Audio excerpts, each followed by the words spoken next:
Alright, so hi everyone, Darren's here from Prism Lake. So yeah, I mostly want to make this video as like an educational one because I've been getting the same inquiries or the same questions over the past few weeks asking me the exact same thing, right? And I'm not sure whether it's because of the sort of performance or success that I portray online, but I've been getting a lot of attention of people wanting to start investing and trading themselves and wanting to, get their hands dirty per se in the US market. So I'm mostly making this video as like I want to say yeah, as like a step in, right? As like a foundational, educational starter to see whether or not investing or trading is for you or not, right? And yeah, I'm making this video at like 3 p.m. because I just woke up. So that's one of the caveats that I'll get into when I'm explaining about whether or not you should start investing yourself. So yeah, I guess we get started. Um, I used to use Microsoft Paint back on my Windows PC, but because I didn't have it, I guess we'll be using kind of a whiteboard, which I found to be quite convenient, right? Never actually used it before, but it can't be that hard, right? But yeah, this is the trusty whiteboard they'll be using. Most of the content I'll deliver will be through verbally, right? As you can hear right now. But this whiteboard is mostly to keep me grounded and keep me on track because I'm not doing this on a script. I'm just yapping whatever comes to mind, right? So in the previous iterations, I got lost in the middle. So I'm mostly using this whiteboard for myself, right?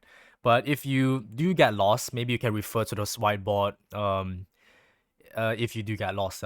So yeah, most of this content will be delivered verbally, so you guys can do some background tasks in the meantime, revise for your finals if you're in Sunway. And yeah, let's make the most out of it. So I guess we can start off with introducing who I am.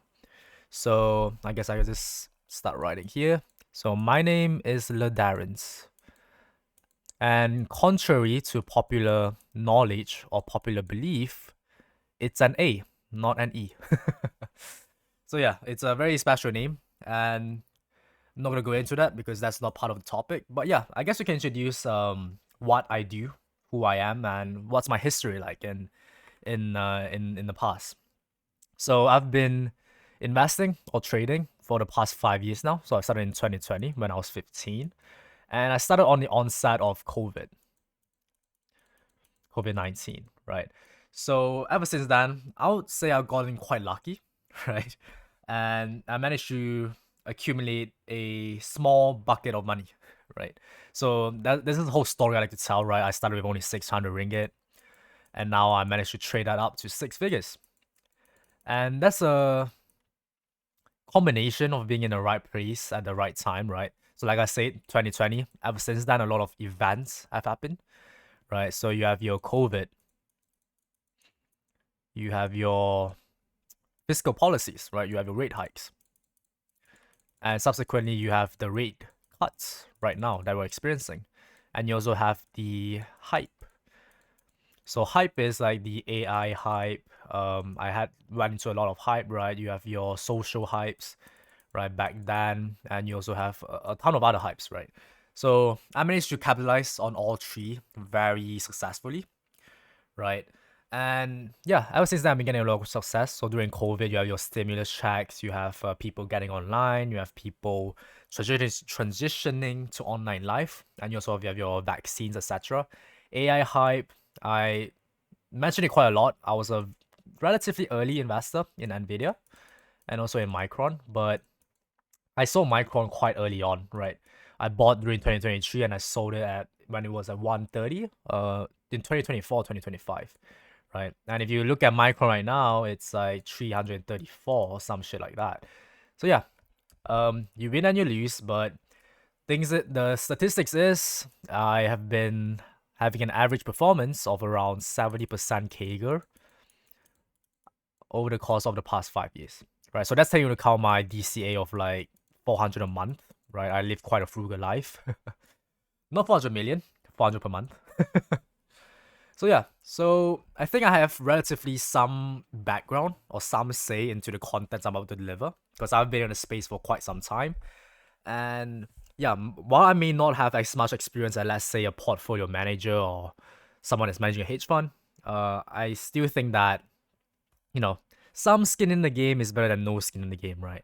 And this video is going to be very surface level per se. And yeah, so one question I've been getting a lot is, how do I get started?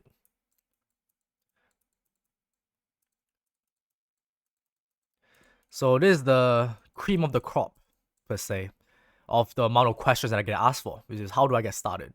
So it's quite simple, right? I'm saying from a Malaysian audience perspective.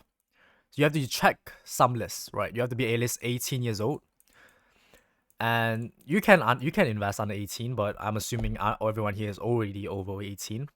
But if you're under 18, best of luck. You have to go through a custodial account, which I'll get into a second, and you have to open a brokerage account. Okay, there's no two more bullet points, but it's literally as simple as this. Be 18 years old, open a brokerage. So the brokerage I use is IBKR, or Interactive Brokers. There's a lot of online information of how to open your own account, so I'm not going to get into it. But yeah, it's as simple as this. How do I get started? 18 years, brokerage, put money in. So it's literally as simple as that. You don't have to ask me how do I get started by that. But I'm already assuming that you already had a brokerage account. So then we get into the main question. What can you get started with? Right. So there's three main bubbles here, or three main bullet points I like to go into. So you have your ETFs. You have your single stocks. And you have your gambling addict security, which is options. So I guess I'll go into this three in this video, right? I'll leave the more technical stuff for future videos, right? So ETFs, right? What ETFs are is that, let me get my text too. It's an exchange. Hold on a sec. Exchange. If I can type, traded fund. Right, ETF, hence the abbreviation, and it's managed by what we call a fund manager or a firm. So this, for example, Vanguard, one of the biggest ETFs or ETF firms out there. You also have your BlackRock. Most of their AUM is under ETFs. You also have State Street, known for the famous S&P or SPY ETF. So what these firms do is that they produce an ETF, or they have a lot of ETFs. An ETF is basically like a basket of stocks, right? So let's take, for example, to ease my explanation, you have your VU, you have your SPY. So these are the two most well-known ETFs, right? And an ETF, like I say, is a basket of stocks, and specifically for these two, they track the S&P 500. So this one is an index. An index is not an ETF. An ETF tracks the index, right? And specifically for S&P 500, what it is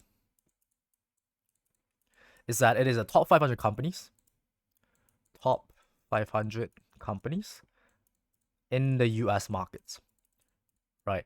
And it is specifically for S&P 500, it's weighted by market cap, right? So meaning the more market cap you have, so for example, you have Nvidia, you have a higher weightage in that allocation. So for example, Nvidia, biggest company in the world, the allocation is around 8%, right? And if you take into account that it's out of 500 companies, 8% is actually a lot, right? As compared to the bottom of the list, some company Y, I guess, it has an allocation of maybe like 0.12%, right? It's ranked by market cap, okay?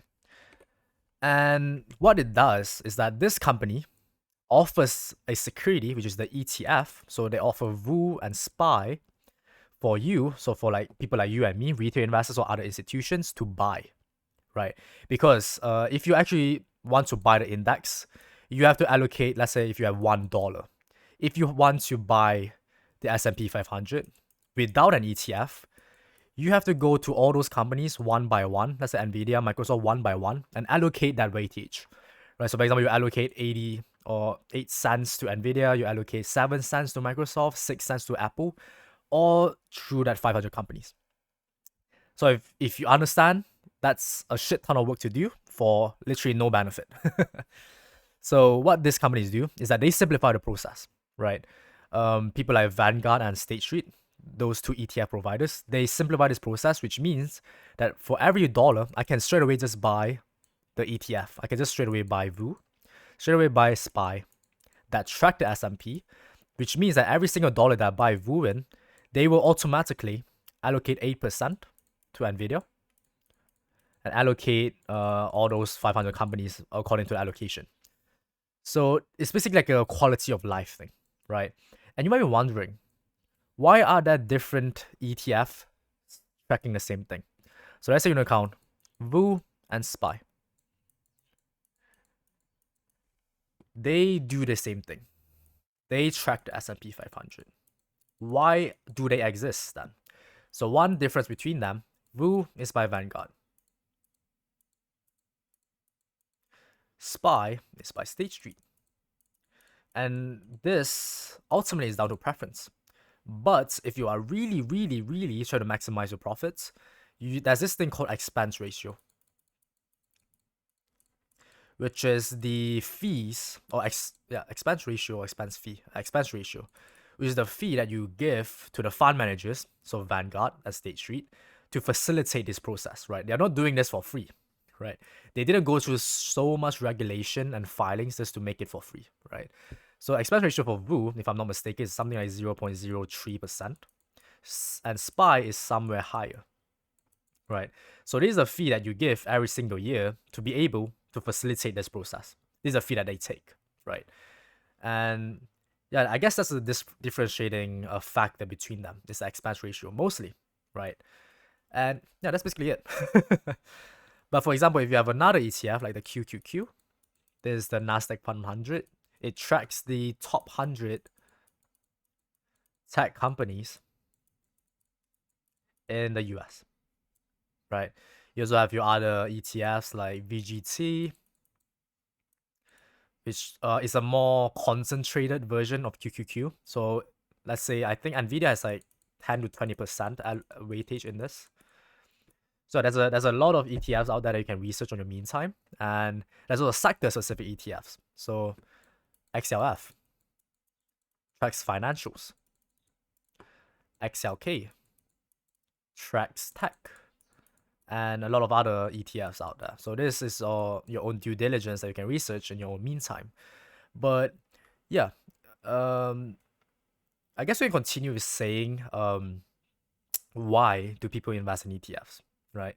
So most people that invest in ETFs, they are diversification investors. And because of the nature of the ETFs, it is very diversified in nature, right? If I invest in the VU ETF or S&P ETF, I am diversifying over 500 companies. And people say that this is a safer thing, right? And it's not because, oh, you diversify because it's safer. You need to understand why people consider it safer and why people diversify in the first place. So simple maths, right? For example, if I invest $1 in those 500 companies, in order for me to lose 10%, all those 500 companies on average also have to lose by 10% or go down by 10%. For example, if Nvidia,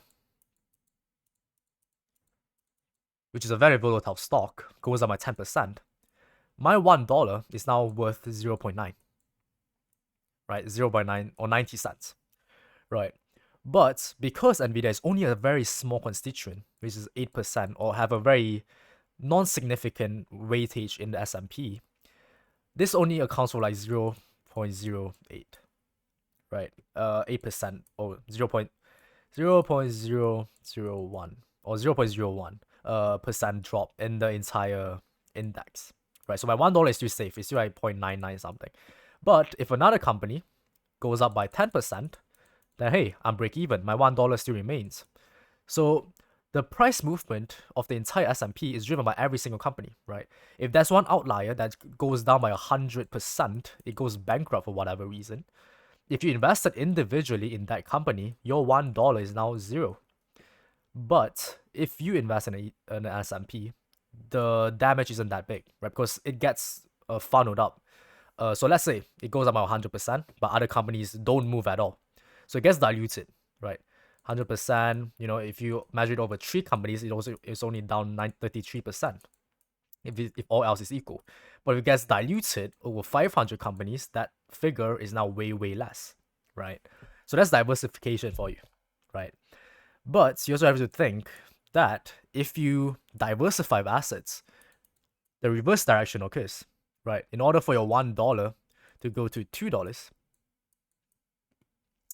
all those 500 companies on average, I'm not gonna take into account weightage here. I'm assuming all weightage is equal. If all weightage is equal, all 500 companies also have to go up by 100% to double your money, right? So people generally use this as a hedge against inflation, or a hedge that the US economy will continue outperforming the global markets, right? Because if you invest in the top 500 companies in the US, it's kind of like a proxy as investment to the US economy, right? So SPY or S&P has been not outperforming, but has been performing on average like 8% over the past century, plus 8%. This figure may be too big. I think it's like 4 or 8%, I think. This number, I'm not sure where I imagine it, but something like that, right? So on average, it has been a pretty good investment, and it's generally only for long-term investors, right? People that are using this to hedge, people that are using this to preserve their capital, and also use it as a means of capital appreciation, right? So because of this nature, that you're batting against the entire US economy, a lot of people, like hedge funds and traders, use this as a benchmark.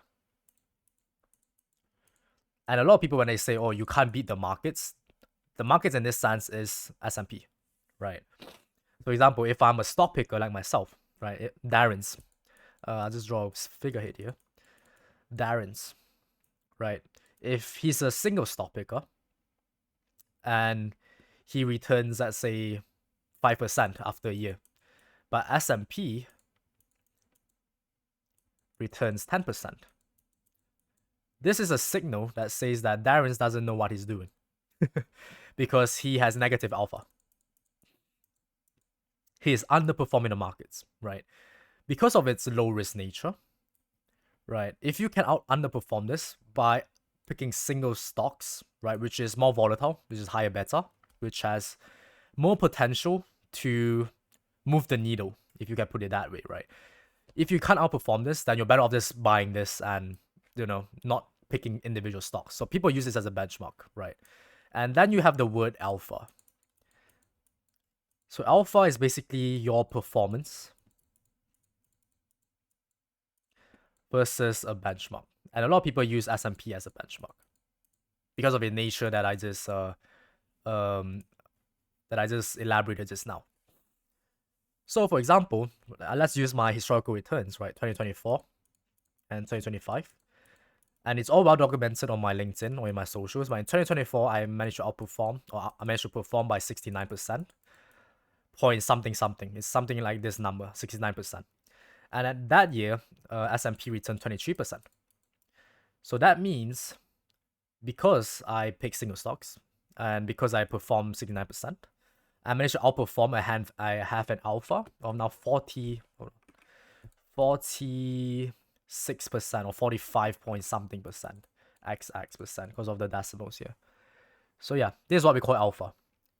And a lot of hedge funds, a lot of portfolio managers, active managers look for alpha. Meaning the goal for every hedge fund and the goal for every buy-side firm is to outperform the S&P. Whether or not they can do it in the long term is a different story, but that's the goal for basically everyone in the world that trades single stocks or trades individually, right? And if you can't outperform, you're better off just holding S&P, right? Simple as that. And for 2025, for example, I managed to perform by 80%, right? XX, I forgot that precise number. And this year it returned 19%. So that means I have alpha of, if you do the math, 61 or 60.xx%. Right, so that's just some simple maths. And alpha, right? Beta, on the other hand, I guess we can introduce beta. Because these are the more well-known metrics that people use to manage their portfolio, right? Beta 1 means you're holding the S&P. So alpha means you outperform the S&P. Beta means, for example, let's use a stock, Google. If it has a beta of, let's say 1.3, it means that for every increase of 1 in the S&P or SPY, Google increases by 1.3, meaning it's more volatile relative to the index, right? So if S&P goes up by 1 on average, Google goes up by 1.3 or moves by 1.3. If SPY goes down by 1, same thing happens, right? So yeah, that's what we call beta. The movement of a security or a stock relative to the benchmark also being S&P, right? And this performance, like 80%, 69%, is only achievable if you go into high beta stocks. Or not high beta stocks, but higher beta stocks, right? Like for example, if you go look at banks, for example, or low beta stocks. So that's like your stocks that don't really move a lot. So that's your, let's say, defensive, not really defensive, staples. So let's say J&J, or let's say I can't really think of anything. Let's say Walmart, I guess. Or I don't know. But yeah, those stocks that don't move a lot, is generally considered safer because they don't move as much, right? That's less likely that your money goes to zero overnight, right? And for high beta stocks like your Tesla, your Palantir, they have a very high beta. So something like 2 to 3 beta. They move a lot every single day, right? So this is what traders mostly look at, which is beta stocks. You don't really trade low beta stocks, right? Because they don't move as much, right? Every day they move by 0.3%. They don't really move the needle as much, whereas this, they move on average like 3 to 10% every single day, whether or not there's news or not. So that's some simple metrics for you guys to analyze. But I think I just realized I'm going off tangent, right? So let's move on to single stocks. So single stocks are considered, I'll just make a new bullet point here.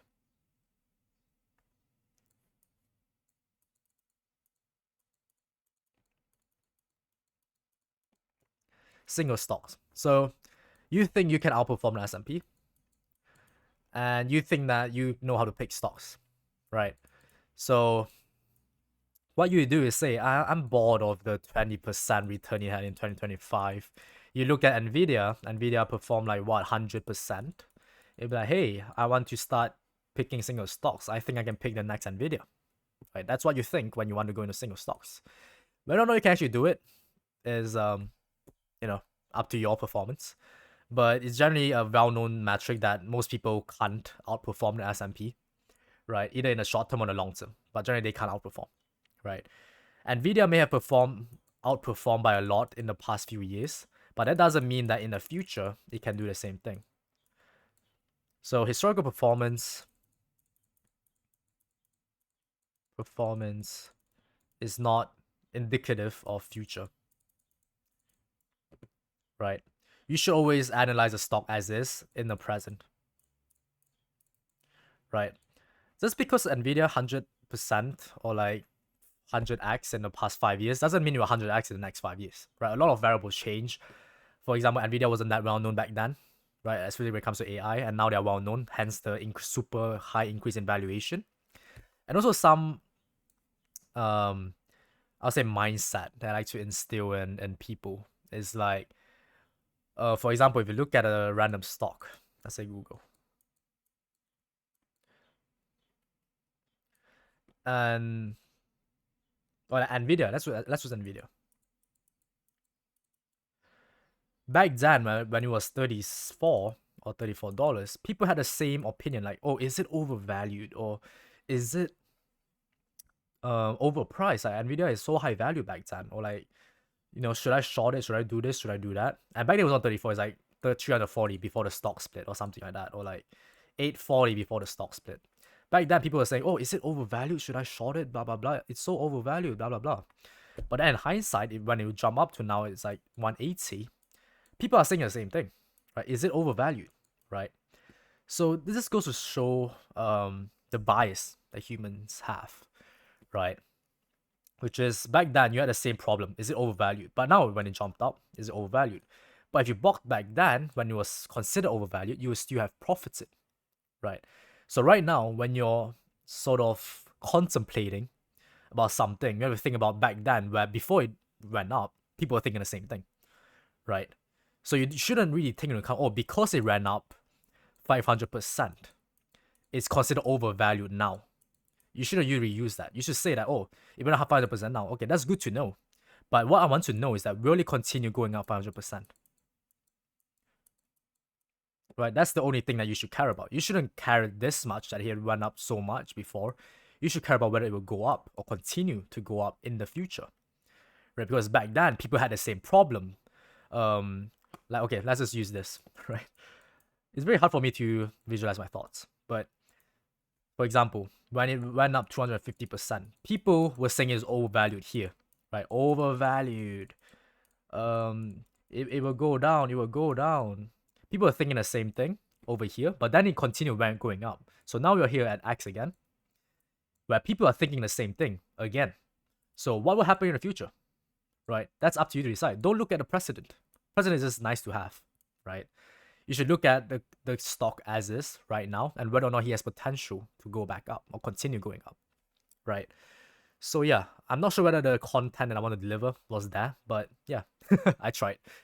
So yeah, single stock investing. This is what I do, which means that you, instead of buying an index, I have a long-term portfolio, by the way, so I'm not just all in on individual stocks. So single stock is just picking individual stocks. So for example, Palantir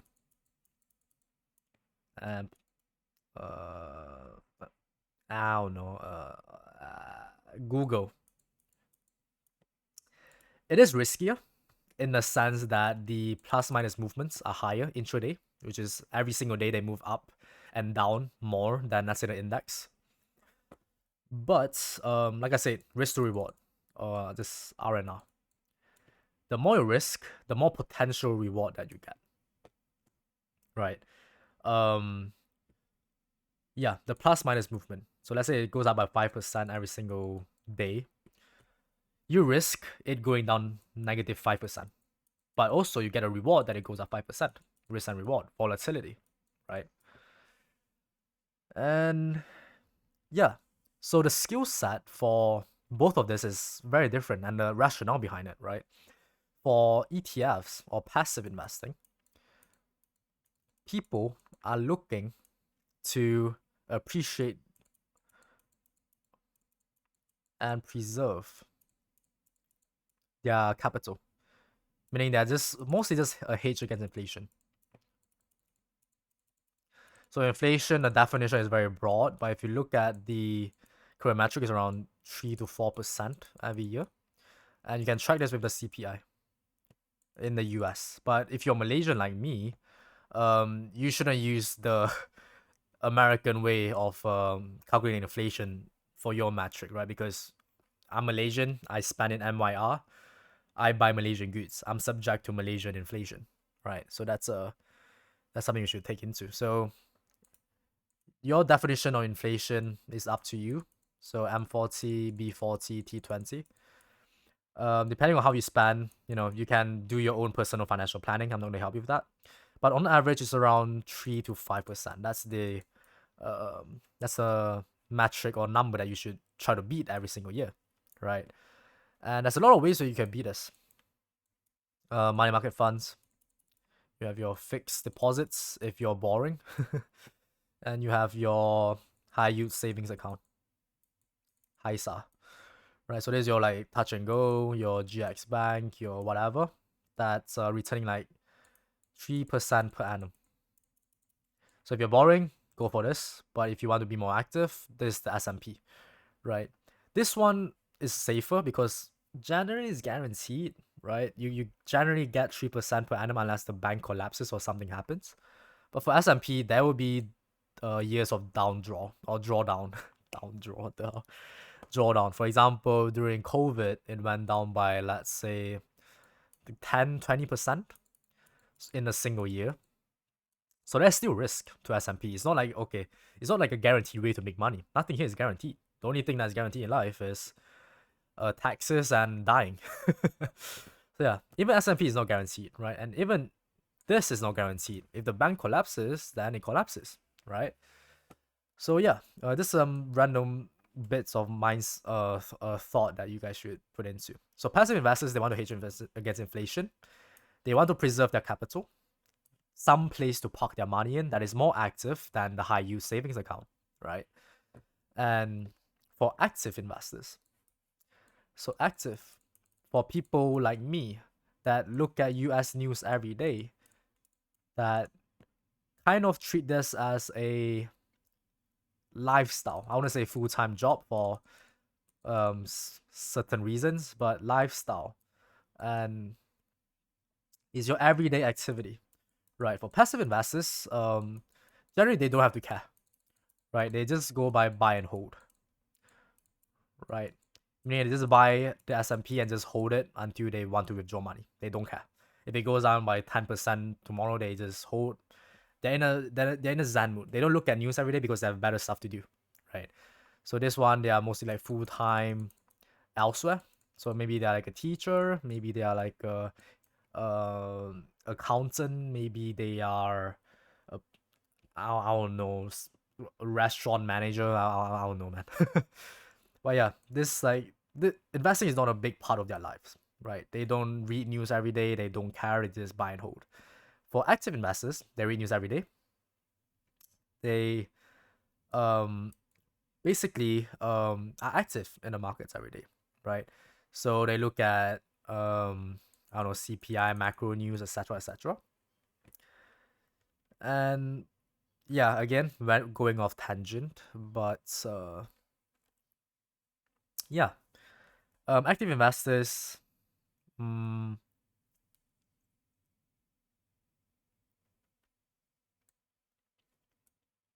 I'm not sure why I went on this tangent, but yeah, point being said, active investors have more skin in the game and they need to dedicate more time, right? Because, for example, if you invest in single stocks, and I know I've written the same word a lot of times, but if you invest in single stocks, because of the volatility, you kind of really have to manage it every single day, right? You have to know, are there any events that are coming soon? So, for example, you have earnings that may impact your stock price. You have macro news like CPI or like GP, geopolitical news from a certain orange man in the US that may affect your portfolio, and etc. etc. That could affect your individual positions. And because of the volatility, right, it moves up by so much percent, exacerbated by this event, you kind of really have to be active every day. Right, if you miss an earnings and in the earnings they reviewed that the company is going bankrupt and you open your brokerage and it's like down 90%, that's not a place you want to be in, right?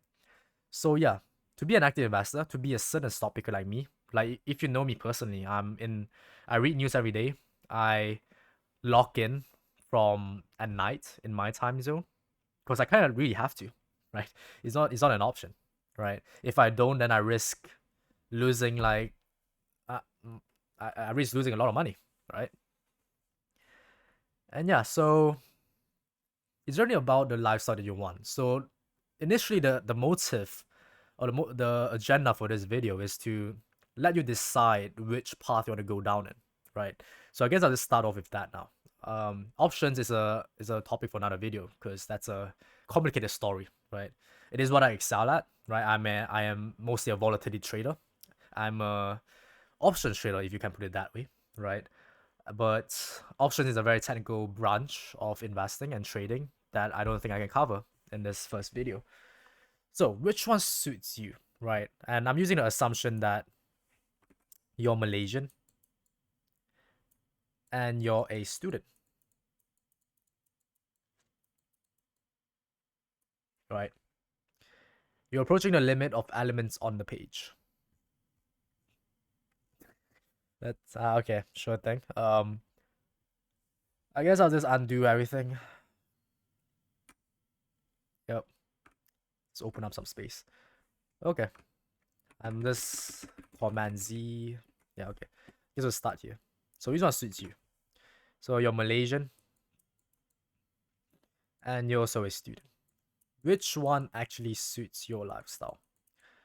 There's a different ways you can look at it, right? A lot of people, okay, for context, the US market opens at 9:30 a.m.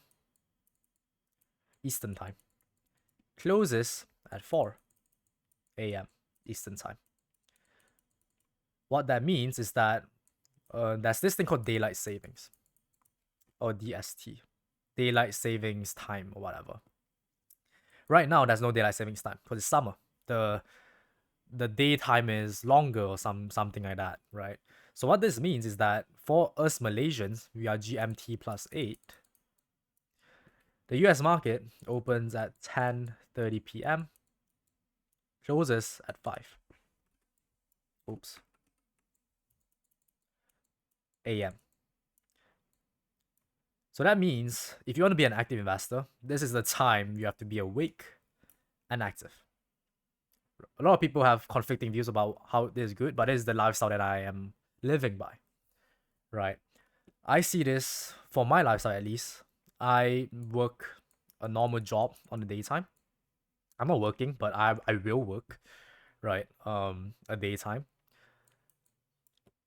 from like 9 to 5, and then at night I can focus on this, right? Whether or not that's the lifestyle you want is up to you, right? It really depends on how you manage your time, right? If you're a passive investor, you can just not care about this and just ignore this at all. You can just buy and hold. But if you're active, you really kind of have to abide by this time. And you have to take into account that most events, okay, so for macro news, they release at 8:30 Eastern time. It's okay. It's manageable if you trade macros. But for, let's say, earnings, oh my god. For earnings, they generally release around 5 a.m. after the market close, or 5 a.m. until 6 a.m. So you really got to decide whether that lifestyle is for you or not, right? You can just start off with the time. Let's not get into the money aspect of it, because this is a quite stressful life from a personal perspective, and it's not made for everyone. Okay.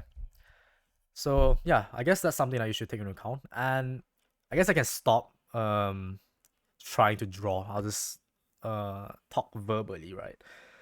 A lot of people have been asking me why I go into the US instead of Bursa, right? I mean, Bursa, you got a daytime time zone, and there's a reason behind it, which is Bursa is, in my eyes, rather inefficient, right? It's low volume, it's low market cap, it's low volume, low liquidity, and it's very, for the lack of a better word, very inefficient. I guess I can put inefficient. But if you get what I mean, you get what I mean. If you don't, you get that. But it's very inefficient from a perspective of a normal investor, right? So just gonna leave it at that. In the US, it's very competitive, sure, but it depends on how you look at it, right? It's very competitive, it's very efficient, right? You have so many algorithms competing with one another. So it's all down to personal preference, right? Is there a way to profit a lot from Bursa? Sure. If you know how to play the game, go play the game. It's just that the US market is my game that I play. For crypto, right? I've been investing in crypto, or not investing, I've been trading crypto. I've traded crypto. It's a past tense now. I've gotten a lot of returns from crypto. Do I believe in crypto? Not really. But this is more of like a personal philosophy rather than, should you invest in crypto. I do not believe in crypto. Have I made a lot of money in crypto? Yes. I don't really believe in it though, right? But I'm not gonna project my personal beliefs onto you guys. I do not believe in the applications of. Oh yeah, I kind of believe in the applications of crypto, but I do not believe in the valuations of it. Right. That's a subject for another video. Right. But whether or not I think there's money to be made in crypto, for sure, yeah. Right. It's so much. It's so easy to trade on crypto from the nature of it being decentralized and it being, I would say, more free, I guess. Right. People can just go leverage, and if they know what you're doing, there's a lot of money to be gained. Right. Subsequently, in the opposite direction. If you don't know what you're doing, you most likely will go bankrupt. But yeah, crypto is something that, from a foundational perspective, I do not believe in the near term at least. But in a trading perspective, or whether or not I can make money, I do believe in it. So it's very volatile. There's a certain finesse you have to do when you're trading crypto, right? Some stuff that matter in crypto don't really matter in stocks. Some stuff that matter in stocks don't really matter in crypto, vice versa. It's a whole different style of trading. So that's something to take into account, right? And the whole way of analyzing crypto is way different from analyzing stocks, right? So that's a topic for another video, like I said. So yeah, whether or not you should start, I think everyone should start investing personally, right? Especially when we were young, right? Assuming most people here are like 20s or in their teens. I'm still quite young, I'm still 21. My friends are still quite young. I hope. But yeah, I still think that you should start investing just from the mindset that it teaches you, right? And just from the things that you can potentially learn outside of the classroom, right? I think back then, in when I was 15, investing and trading is probably like the best thing that I could have started, right? I didn't start off with anyone guiding me or anyone teaching me. My parents were absent for the most part of my life, right? So I mostly just started alone. Right? I had my computer. I was like, damn, I need money. It's as simple as that. I needed money, and I got 600 ringgit in funding from my parents, and I just managed to trade it up to what it is right now, right? In hindsight, it is a amazing success story. Like, how does he do it? But you have to think about the other perspective. So, a mindset that I got from investing is that you have to think stuff from all possible scenarios, right? For example, you have someone like Darren's, like me, that managed to succeed and not yet make a living, but make a substantial amount of capital from trading and investing. But on the other hand, you have Bob that lost all his money, right? Whether or not you can perform like me, I can't say. But I just know that the chances of you performing like me are low, statistically speaking, right? There's a whole different mindset of investing and trading that I think is so applicable in real life that you just need to start to really understand, right? So that's why I don't really like the mindset of crypto people like, oh, this will go up, this will go up, Bitcoin will definitely go to 1 million. And I'll just be like, you don't know that. Like, you don't know that. If it will go to 1 million, it will already be $1 million, right? Because it's literally free, it's free money. Right? So that's the mindset um difference that you should observe between people that know what they're doing and people that know jack shit. And I'm saying from my perspective of me thinking that people that know stuff. Because I've talked to a lot of smart people. I've talked to quants from Jane Street, from Citadel, and all of them have this very stoic, not stoic, very objective, I guess is the word. Very, yeah, objective, I guess is the best word for this, of viewing things, right? As compared to people that are, you could tell, were part of the hype. Like for crypto, you have so many people saying, "Oh, this will go to 1 million in the future." This is a small dip, but eventually it will fly up. If it would fly up, and if it is free money as you claim, it would have already been 1 million or whatever number they throw out, right? But it's not, which means that it is not guaranteed, right? So yeah, it's really about a mindset. I think that really sets people apart. You know, you have your people that got money from GameStop, people that got money from hype. Sure, they could have retired with that money. By the long term, like someone like Warren Buffett, someone like Jim Simons, it's about the mindset you get from doing this every single day, right? And yeah, I guess you should start as early as possible. Back to the topic, to get that mindset. It's not only applicable in your trading journey or in your investing journey. It's applicable to life as well, right? The psychology, and one part of it, which is the field I'm specializing in, which is game theory, right? The amount of things that you can learn from it is immense, and it kind of teaches you to be independent, right? Because trading ultimately is a solitary journey. Throughout those 5 years, I didn't have any mentors. I didn't have any gurus that are, you know, teaching me anything. I was by myself, right? I didn't have my parents. I didn't have, anyone that was there to guide me baby steps and teach me all the way. But I managed to get this to where I am right now purely from me being independent, right? Trading and investing is not for everyone. I'm gonna be honest, especially for Malaysians, right? Our educational system has been brought up in such a way that we are used to being spoon-fed information. So from the amount of the questions that I get asked a lot, like how do I start? What stock should I buy? Should I buy this?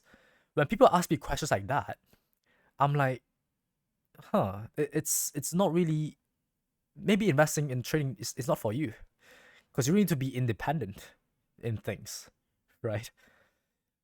Something so easily to be researched shouldn't be asked to someone. Like you could just Google and get a way higher quality response that I could possibly give you, right? And I started out when AI wasn't a thing. Right? I had to manually read to 10K, 10Qs, teach myself how to read. And this is the process that really makes you a better trader and better investor, right? So yeah, I guess, yeah, not sure what the tension was there, but I guess you just start. Yeah. Don't mind block yourself, right? A lot of people say that, oh, they only have 2,000 ringgit, they only have like less than 10K. If I make 10% of it, 10% of 1K is like $100 or 100 ringgit. I just stare them in the eyes and I say, I started with 600. What's your excuse? What's your excuse, man? I started with less than your monthly allowance, and now see how far that got me, right? So this is not a motivational speech. I'm just saying my perspective, right? Trading and investing is not for everyone, and the faster you identify it, the better, right? That's just my 2 cents. And yeah, I think I managed to cover everything that I wanted to cover, or at least I hope that I covered. Yeah. I am open to, one-on-ones, right? I'm not really that used to talking to myself in front of a screen, because that's just not what my personality is. But if you guys have any more in-depth questions, and for example, you want to present your due diligence report, like, should I buy Micron or should I buy Bitcoin? Should I buy Solana? And you have done your due diligence and research, right? And you want to present it to me to sort of fact check it. I'm very open to it, right? I am one for learning, right? If you ask me to mentor you, I would, but you need to put in effort as well, right? A lot of people in the past came to me for mentorship, came to me to ask questions, but they never really put in the effort. They expect me to tell you, oh, you should do this. And I just do the research for them. That's just not how the world works. And, you know, the Malaysian education system has a lot of things to move forward, but that's something that's not my place to say. But yeah, there's a lot of progress that we can make for the mindset of people in Malaysia, which, I love the people here, but whether or not they are suitable for this field is a different story, right? But yeah, just tell me what type of content you want me to share. I'm actually considering starting a podcast, because I noticed that, I'm just better yapping, right? Not in educational fun, right? But just talking about life, talking about, um, you know, whatever I just talk about in the last few minutes. But yeah, just tell me what type of content that you guys want me to cover. Maybe it's about options. Maybe it's about how to analyze a stock, how to read the 10Q, 10K, right? But yeah, I guess this video is, I guess I can conclude this video now. And yeah, it's 4 p.m. Pre-market's opening in an hour. So yeah, I'll see you guys soon. Cheers.